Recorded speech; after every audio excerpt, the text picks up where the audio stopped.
Hi students, ఇప్పుడు చాలామంది విద్యార్థులు అయితే పాలిసెట్కి సంబంధించిన క్లాసెస్ చెప్పండి అంటూ మెసేజ్ చేస్తున్నారు. సో దాంట్లో భాగంగా అయితే ఇప్పుడైతే క్లాసెస్ అనేవి స్టార్ట్ చేస్తున్నాము. సో ముఖ్యంగా అయితే ఈ పాలిసెట్ కానివ్వండి, ఏపీ ఆర్జీసీ కానివ్వండి, ఆర్జీసీ సంబంధించినటువంటి నోటిఫికేషన్స్ అనేవి సాధారణంగా 10th క్లాస్ పబ్లిక్ ఎగ్జామ్స్కి ముందే రిలీజ్ అవుతాయి.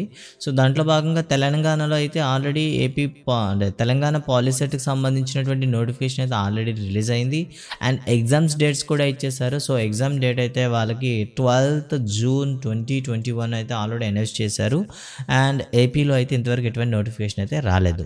సో అంతేకాదు, సో తెలంగాణలో అయితే ఏం చేశారంటే నోటిఫికేషన్తో పాటు ఏ టాపిక్స్ అనేవి సవరించారో ఆ సవరించిన టాపిక్స్ నుండి ఏ టాపిక్స్ నుండి అయితే క్వశ్చన్స్ అడుగుతారో టాపిక్స్ కూడాను పాలిసెట్ నోటిఫికేషన్తో పాటు ఇవ్వడం జరిగింది. సో ఈ తెలంగాణ పాలిసెట్ గురించి ఒకసారి కూలంకషంగా చూసుకున్నట్లయితే ఏమేమి ఉంటాయి, సో ఏపీకి తెలంగాణకు తేడా ఏంటి? సో ఏపీలో అయితే మనకు మ్యాథ్స్ ఉంటుంది అండ్ ఫిజిక్స్ ఉంటుంది అండ్ కెమిస్ట్రీ మాత్రమే ఉంటుంది. సో 60 + 30 సో టోటల్గా మనకి 120 మార్క్స్. అదే టీఎస్కి వస్తే తెలంగాణకు వచ్చేసరికి ఎలా ఉంటుంది, మ్యాథ్స్ వచ్చి 60 మార్క్స్ ఉంటుంది, ఫిజిక్స్ మీకు 30 మార్క్స్ ఉంటాయి అండ్ కెమిస్ట్రీ 30 మార్క్స్ ఉంటుంది అండ్ బయాలజికల్ సైన్స్ కూడా మీకు 30 మార్క్స్ ఉంటుంది. టోటల్గా మీకు 150 మార్క్స్ ఉంటుంది. సో ఇప్పుడైతే మనకి వెరీ షార్ట్ పీరియడ్ అయితే ఉంది. సో అందరు కూడాను ఆన్సర్ చేయగలది. సో బయాలజికల్ సైన్స్ ఆన్సర్ చేస్తారు, మ్యాథ్స్ కూడా ఆన్సర్ చేస్తారు, కెమిస్ట్రీ కూడా సమ్వేర్ ఆన్సర్ చేస్తారు. బట్ ఫిజిక్స్తో ఎక్కువ మంది ఇబ్బంది పడేది ఫిజిక్స్తో. సో అందుకే మీకు ఈజీ టాపిక్తో ఫిజిక్స్ అయితే స్టార్ట్ చేస్తున్నాను. సో వీడియో చివరి వరకు చూడండి అండ్ మీ కామెంట్ అయితే చెప్పండి. సో ఫిజిక్స్లో అయితే ఫస్ట్ లెసన్ అయితే మనకి reflection of the light at the curved surface ఉంది. సో దీన్ని ఒకసారి స్టార్ట్ చేద్దాం. సో రిఫ్లెక్షన్ అంటే ఏంటి ఫస్ట్ తెలుసుకొని దాని మీద ఏ విధంగా అప్లికేటివ్ క్వశ్చన్స్ అడుగుతాడో లేదో చూద్దాం. ఫస్ట్ టాపిక్ ఏంటంటే రిఫ్లెక్షన్ అంటే ఏమిటి? సో రిఫ్లెక్షన్ అంటే ఏమిటి, దాంట్లో ఉండేటటువంటి ప్రాపర్టీస్ ఏమిటి, వాటి మీద ఎటువంటి క్వశ్చన్స్ అడగడానికి ఎక్కువగా అవకాశాలు ఉంటాయో ముందుగా వాటిని ఒకసారి మనం తెలుసుకోవాలి. సో రిఫ్లెక్షన్ అంటే ఏంటో ఫస్ట్ ఆఫ్ ఆల్ చూద్దాం. సో రిఫ్లెక్షన్ అంటే మీ అందరికీ తెలుసు. సో ఏదైనా ఒక లైట్ కానీ ఏదైనా ఒక ప్లెయిన్ సర్ఫేస్ పైన ఇన్సిడెంట్ అయిందనుకోండి. సో ఫర్ ఎగ్జాంపుల్ ఏదైనా ఒక లైట్ అనేది ఒక ప్లెయిన్ సర్ఫేస్ పైన ఇన్సిడెంట్ అయిందనుకోండి. సో సేమ్ మీడియంలో తిరిగి ఏమవుతుంది, రిటర్న్ వెళ్ళిపోవడం అయితే జరుగుతుందన్నమాట. సో ఇలా వెళ్ళిపోవడాన్ని మనం ఏమని పిలుస్తాం, రిఫ్లెక్షన్ అని పిలుస్తాం. సో ఈ రిఫ్లెక్షన్లో జరిగేటప్పుడు ఏదైతే కాంతి ఒక సర్ఫేస్ మీద ఫాల్ అవుతుందో ఈ ఫాల్ అయ్యేటటువంటి లైట్ రేని ఏమని పిలుస్తారు, దీన్ని ఇన్సిడెంట్ లైట్ అని పిలుస్తాం. అండ్ అదేవిధంగా ఏదైతే రిటర్న్ పోతుందో which light ray is going return, so దీన్ని ఏమని పిలుస్తారు, angle light of reflection reflection light అని పిలుస్తాం. అయితే వీటి మధ్య రిలేషన్ ఏమైనా ఉందా తెలుసుకోవడానికి మనకి కొన్ని ఫార్ములాస్ అయితే చెప్పడం జరిగింది. వాటినే లా ఆఫ్ రిఫ్లెక్షన్ అని చెప్తారనమాట. లాస్ ఆఫ్ రిఫ్లెక్షన్ అంటారు. ఫస్ట్ ఆఫ్ ఆల్ చూస్తే ఏదైనా లైట్ అనేది ఒక ప్లెయిన్ సర్ఫేస్ మీద ఇన్సిడెంట్ అయితే angle I is equal to angle R అని చెప్తారు. Okay, very good. బట్ ఇందులో యాంగిల్ ఐని యాంగిల్ ఆర్ని ఏ విధంగా మెజర్ చేస్తాము అంటే ఏదైతే పాయింట్ అయితే ఉందో ప్లెయిన్ని ఈ ఇన్సిడెంట్ లైట్ అనేది ఇన్సిడెంట్ అవుతుందో ఫాల్ అవుతుందో ఆ పాయింట్ నుండి మనం ఏం చేయాలి, ఒక నార్మల్ అయితే కన్స్ట్రక్ట్ చేయాలి. దట్ మీన్స్ ఒక పెర్పెండిక్యులర్ లైన్ అయితే మనం కన్స్ట్రక్ట్ చేయాలి. దీన్ని మనం ఏమని పిలుస్తాం, లంబ పాదం అని పిలుస్తాం. తెలుగులో అయితే, ఇంగ్లీష్లో అయితే నార్మల్ అని పిలుస్తారు. Okay, normal. So we have to construct the normal and then only we can we have to measure the angle from the light rays. So light rays నుండి యాంగిల్స్ని అప్పుడు మనం మెజర్ చేయాలన్నమాట. చూస్తున్నారు కదా. సో దీన్ని యాంగిల్ ఆఫ్ ఇన్సిడెంట్ అంటారు, angle I అని, అండ్ దీని అయితే యాంగిల్ ఆఫ్ రిఫ్లెక్షన్ అంటారనమాట. సో ఇన్ కేస్ ఇది ప్లెయిన్ సర్ఫేస్ అయితే, మనం తీసుకుంది ప్లెయిన్ సర్ఫేస్ అయితే angle I is equal to angle R అవుతుంది. This is rule number 1. And second one అయితే యాంగిల్ చూడండి, ఇన్సిడెంట్ లైట్ కానివ్వండి, రిఫ్లెక్టెడ్ లైట్ కానివ్వండి, నార్మల్ కానీ ఏమైంది చూడండి, సర్ఫేస్కి ఒక సైడే ఉందన్నమాట. So I R and always a side of the surface అంటే పతన కాంతి కానివ్వండి, పరావర్తన కాంతి కానివ్వండి, లంబపాదం కానీ తలానికి ఒకవైపే ఉంటాయి.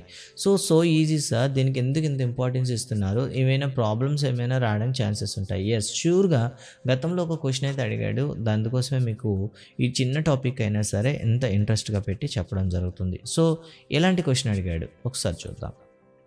అంటే చూడడానికి మీకు చాలా సింపుల్గానే ఉంటాయి, బట్ చేసేటప్పుడు మాత్రం కొద్దిగా ఇబ్బంది పెడుతుంటాయి అనమాట. 1 minute.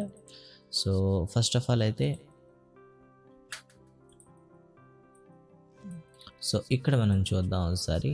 సో ఈ ఇమేజ్ని ఒకసారి పరిశీలిద్దాం. సో ఫస్ట్ ఆఫ్ ఆల్ చూసినట్లయితే ఈ ఇమేజ్ ఒకసారి పరిశీలించండి. సో ఈ ఇమేజ్లో మీరు ఏం గమనించారు? ఓకే, గుర్తుంచుకోండి. ఈ ఇమేజ్లో సో ఏదైతే ఫాల్ అవుతుందో ఈ ఫాల్ అయినటువంటి లైట్ని ఏమని పిలుస్తాం? ఇన్సిడెంట్ లైట్ అని పిలుస్తాం. అండ్ రిఫ్లెక్ట్ అయ్యే లైట్ని ఏమని పిలుస్తాం? రిఫ్లెక్టెడ్ లైట్ అని పిలుస్తాం. అండ్ ఈ మధ్యలో కన్స్ట్రక్ట్ చేసినటువంటి పెర్పెండిక్యులర్ లైన్ ఏమని పిలుస్తాం? నార్మల్ అని చేస్తాం. సో ఇప్పుడు యాంగిల్ మెజర్ చేసేటప్పుడు ఏమవుతుంది? ఇటు నుండి మనం కౌంట్ చేయాలన్నమాట. This is angle I. And either side, second side చూసినట్లయితే దీన్ని ఏమంటాం? యాంగిల్ ఆర్ అంటాం. సో ఇప్పుడు ఈ సర్ఫేస్ అనేది ప్లెయిన్గా ఉంది కాబట్టి angle I is equal to angle R అవుతుంది. ఓకే, సో దీనిపైన మనకు ఒక క్వశ్చన్ ఎంత అడగడానికి ఉంటుంది. సో ఆ క్వశ్చన్ ఏ విధంగా అడుగుతాడో ఒకసారి చూద్దాం. ఫర్ ఎగ్జాంపుల్ ఇలా ఇచ్చాడు, ఇలా ఇమేజ్ ఇచ్చేసి ఒక క్వశ్చన్ అడిగాడు అనమాట. What is the question? What is the reflection angle of reflection of the light in the given figure అని అడిగాడు అనుకోండి. సో క్వశ్చన్ ఏ విధంగా ఆన్సర్ చేస్తాం? సో గైస్ ఒకసారి ఆలోచించండి. What is the angle of reflection in the picture అని అడిగాడు అనుకోండి. సో మీరు ఏ విధంగా మెజర్ చేస్తారు? కామెంట్ బాక్స్లో పెట్టండి. సో దీన్ని ఏ విధంగా చేస్తామంటే, సో మనకు ఆల్రెడీ తెలుసు this is normal. That means ఈ total angle should be 90 degrees. Then one angle is equal 56 అని ఇచ్చేసారు. అనదర్ వన్ ఏమవుతుంది మనకి చెప్పండి? 34 degrees అయితే అవుతుంది. 34 degrees.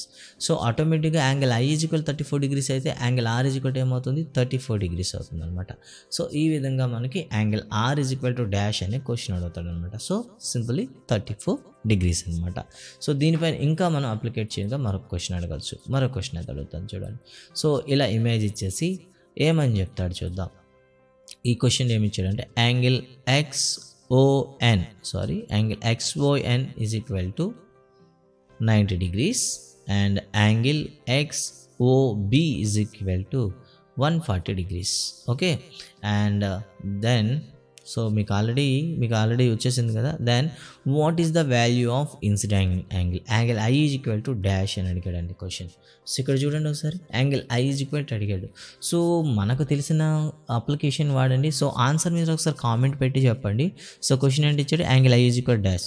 సో ఇక్కడ మనకి ఈ టోటల్ యాంగిల్ అయితే మనకి ఇవ్వడం జరిగింది. ఎంతండి? 140 degrees ఇచ్చారు. But we know that this is 90 degrees. ఈ పార్ట్ అనేది 90 degrees ఉంటుంది. సో 140లో 90 తీసేయండి. తీసేస్తే రిమైనింగ్ యాంగిల్ ఎంత వస్తుంది చెప్పండి? 50 degrees. Okay, 50 degrees. అండ్ ఇక్కడ ఏమి ఇచ్చాడు? రిఫ్లెక్షన్ ఫ్రమ్ ప్లెయిన్ మిర్రర్ అని ఇచ్చాడు. ఇది ఒక ప్లెయిన్ మిర్రర్ అన్నాడు. సో ప్లెయిన్ మిర్రర్ అయినప్పుడు angle I is equal to angle R is equal to అవుతుంది. సో 50 degrees అనమాట. సో ఇమేజ్లో మనకి ఏమవుతుంది? Angle I is equal to మీరు 50 degrees అని చెప్తారనమాట. సో ఈ విధంగా మనకి ఒక ప్రశ్న అయితే అడగడం జరిగింది. సో ప్లెయిన్ మిర్రర్ పైన. సో కాబట్టి ప్లెయిన్ మిర్రరే కదా, చాలా ఈజీ కదా అని తీసుకోవద్దు. సో అప్లికేటివ్ క్వశ్చన్స్ అడిగేటప్పుడు మాత్రం మీరు ఖచ్చితంగా ఇబ్బంది పడతారు. సో నెక్స్ట్ వన్ మనకి కర్వ్డ్ సర్ఫేసెస్ అయితే ఇవ్వడం జరిగింది. సో కర్వ్డ్ సర్ఫేసెస్ అంటే ఏమిటి చూడండి ఒకసారి. సో ఎప్పుడైనా సరే కర్వ్డ్ సర్ఫేస్ అనేది ఒక మనం ఏమంటాం బోలుగా ఉండేటటువంటి ఒక గోళాన్ని తీసుకొని మనం కట్ చేస్తాం అనమాట.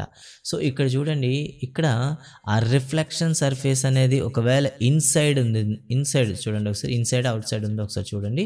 సో ఈ బ్లూ లైన్ అనేది రిఫ్లెక్షన్ సర్ఫేస్ అనమాట.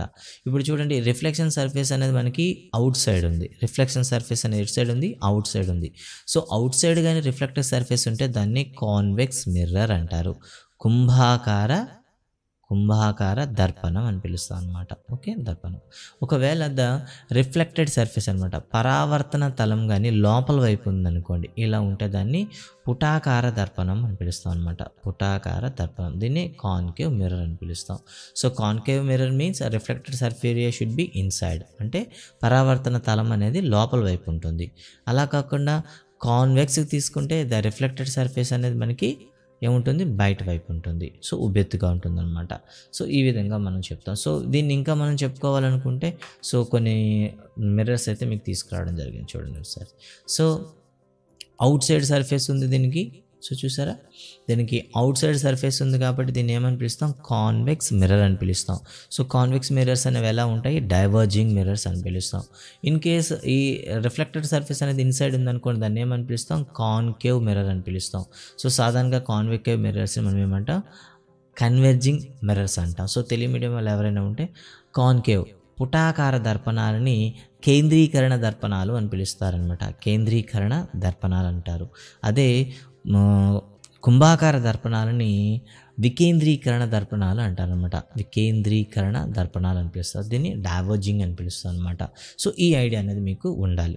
సో ఇప్పుడు ఈ సర్ఫేస్ ఏదైతే అనుకుంటున్నామో ఈ సర్ఫేస్లు అనేవి ఎలా తీసుకొస్తారు, how it is possible to us. So ఎప్పుడైనా సరే it may be concave or convex. So when we take any convex or concave అంటే పుటాకార దర్పణాలు కానీ కుంభాకార దర్పణాలు తీసుకుంటే అది ఒక ఏమైంటుంది, ఒక గోళం నుండి సేకరించడం జరుగుతుంది కదా. గోళం నుండి మనం సేకరించడం జరుగుతుంది. మరి ఈ గోళం నుండి సేకరించేటప్పుడు ఆ వక్రతలానికి ఏముంటుంది చెప్పండి, ఎక్కడో ఒక దగ్గర కేంద్రం అయితే ఉంటుందన్నమాట. సి ఉంటుంది. ఈ సీని మనం ఏమని పిలుస్తామంటే సెంటర్ ఆఫ్ కర్వేచర్ అని పిలుస్తాం అనమాట. ఏమని పిలుస్తాం, సెంటర్ ఆఫ్ కర్వేచర్ అని పిలుస్తారు. అది గుర్తుంచుకోవాలి. అండ్ నెక్స్ట్ వన్ మనం చూసుకున్నట్లయితే సో సెంటర్ ఆఫ్ కర్వేచర్ ఉన్నట్లయితే ఆ సర్ఫేస్కి ఏముంటుంది చెప్పండి, రేడియస్ అయితే ఉంటుంది. ఈ రేడియస్ని ఏమని పిలుస్తారు, రేడియస్ ఆఫ్ ది కర్వేచర్ అని పిలుస్తారు. గుర్తుంచుకోండి. So first of all centre of curvature, second one radius of curvature. Radius of curvature అంటే ఇక్కడ సో ఐదర్ దాన్ని ఏమని పిలుస్తామంటే ఫర్ ఎగ్జాంపుల్ ఇటువైపు మీకు రిఫ్లెక్టెడ్ సర్ఫేస్ అనేది ఎలా ఉంది, లోపల వైపు ఉంది. ఓకే, ఇన్ కేస్ ఇటువైపు కట్ చేసి రిఫ్లెక్టెడ్ సర్ఫేస్ అనేది అవుట్ సైడ్ ఉంది అనుకోండి. సో దేనికైనా మనకి ఏమవుతుంది, రేడియస్ ఆఫ్ కర్వేచర్ ఉంటుంది అండ్ సెంటర్ ఆఫ్ కర్వేచర్ కూడా ఉంటుంది. ఓకే, అండ్ ఒక మిర్రర్ అయితే తీసుకున్నాం కదా, దర్పణం అయితే తీసుకున్నాం కదా. ఈ దర్పణానికి ఎక్కడో ఒక దగ్గర ఏముంటుంది, మనకి మిడ్ పాయింట్ అనేది ఉంటుంది. ఆ మిడ్ పాయింట్ని మనం ఏమని పిలుస్తాం, పోల్ అని పిలుస్తాం అనమాట. గుర్తుంచుకున్నారా, radius of the curvature, centre of the curvature and pole అయితే వచ్చింది. సో ఇప్పుడైతే చూద్దాం ఒకసారి. సో వీటిని ఏ విధంగా మెజర్ చేస్తారు. సో ఫస్ట్ ఆఫ్ ఆల్ మనం తీసుకుందాం, ఇక్కడ ఒక కాన్కేవ్ సర్ఫేస్ అయితే తీసుకున్నాను. సో దీనికి ఏముందండి, సి ఉంది. సో దీన్ని ఏమంటాం, సెంటర్ ఆఫ్ కర్వేచర్ అంటారు. సో ఈ మిర్రర్కి ఎక్కడ దగ్గర జామెట్రికల్ మిడ్ పాయింట్ ఉంటుంది కదా, ఈ మిడ్ పాయింట్ని మనం ఏమని పిలుస్తామంటే పోల్ అని పిలుస్తాం. ఇప్పుడు ఈ పోల్ని అదేవిధంగా ఈ మిడ్ పాయింట్ ఏదైతే సెంటర్ ఆఫ్ కర్వేచర్ని మనం యాడ్ చేసినట్లయితే సో ఇది సి. సో యాడ్ చేస్తే ఈ డిస్టెన్స్ని మనం ఏమంటాం, రేడియస్ అని పిలుస్తాం. బట్ ఇక్కడ ఈ కర్వ్డ్ సర్ఫేస్ యొక్క రేడియస్ అవుతుంది. ఎందుకు, దీన్ని కర్వ్ సర్ఫేస్ కాబట్టి. సో దీన్ని కర్వ్డ్ సర్ఫేస్ రేడియస్ అని పిలుస్తాం. Radius of the curved surface అంటాం. సో ఇన్ కేస్ ఈ పీకి సికి మిడిల్లో ఒక పాయింట్ తీసుకున్నాం అనుకోండి, ఈ మిడ్ పాయింట్ని మనం ఏమని పిలుస్తామంటే సాధారణంగా ఫోకస్ అని పిలుస్తాం అనమాట. So focus is the mid point of the pole and the centre of curvature. ఓకేనా. సో దీన్నే మనం ఫోకస్ లేదా నాభి అని పిలుస్తాము. సో నాభి. సో ఈ ఎఫ్ నుండి సికి కానీ ఎఫ్ నుండి పీకి కానీ ఉండేటటువంటి దూరం, for example PFR FC. So ఈ రెండింటిని మనం ఏమంటాం, ఫోకల్ లెంత్ అంటాము. Focal length. సో దీన్ని ఏమంటాం, నాభ్యంతరము అని పిలుస్తాం అనమాట. తెలుగులో అయితే నాభ్యంతరం అంటాం. సో పోల్ని మనం ధ్రువము అని పిలుస్తాం. ఫోకస్ని నాభి అంటాము. సెంటర్ ఆఫ్ కర్వేచర్ని వక్రత కేంద్రము అంటాము. వక్రత కేంద్రము. సో ఈ దూరాన్ని వక్రత వ్యాసార్థం అని పిలుస్తాం. సో అయితే ఈ మూడింటిని కలుపుతూ ఏదైనా ఒక మినీ ఇమేజినరీ లైన్ అనేది మనం కన్స్ట్రక్ట్ చేస్తాం అనుకోండి. Let draw an image line which joins the pole and F and C, then the line will be called as a principal axis. ఈ లైన్నే మనం ఏమని పిలుస్తామంటే ప్రిన్సిపల్ యాక్సెస్ అని పిలుస్తాం అనమాట.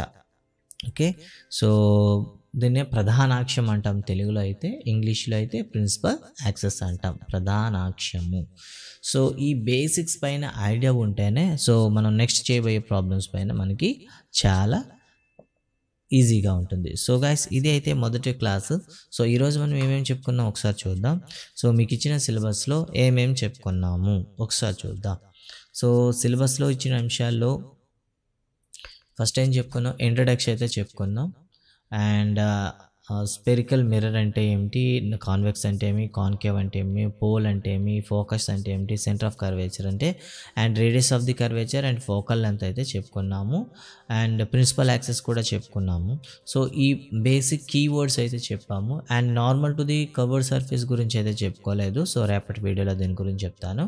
అండ్ అదేవిధంగా ఇమేజ్ ఫార్మేషన్ అనేది ఎలా జరుగుతుంది అండ్ ప్రాబ్లమ్స్ ఎలా వస్తాయి అనే దాని గురించి రేపైతే చూద్దాం. సో గైస్ ఏదైతే ఇది వీడియో ఎలా అనిపించింది అండ్ కింద డిస్క్రిప్షన్లో ఉన్న ఆండ్రాయిడ్ యాప్ని డెవలప్ చేసుకోండి అండ్ డౌన్లోడ్ చేసుకోండి. దాంట్లో మీకు ప్రీవియస్లో ఉండే పాలిసెట్ పేపర్స్ కానివ్వండి అండ్ మేము కండక్ట్ చేసినటువంటి ఎగ్జామ్స్ కానీ అందులో ఉంటాయి. సో ఖచ్చితంగా మీకు హెల్ప్ఫుల్గా ఉంటాయని ఆశిస్తున్నాం. అండ్ కంటిన్యూగా మా వీడియోస్ వస్తుంటే వాటిని చూడండి. So thank you guys, thank you for watching.